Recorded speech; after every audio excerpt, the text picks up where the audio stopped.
over naman kami guys dito sa may sa Sorsogon. Highway dito guys. Pahinga muna kami ng konti at nakakapagod. So dito po yan guys.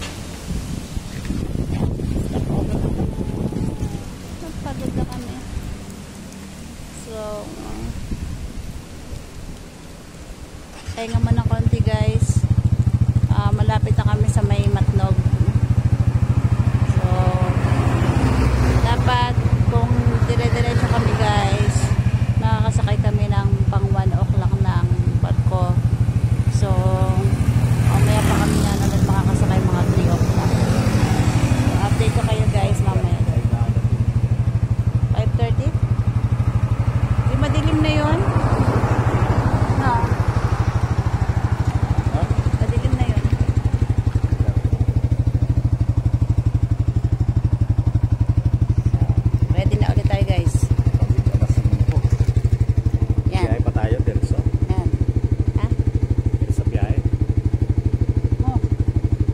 Natin mamaya.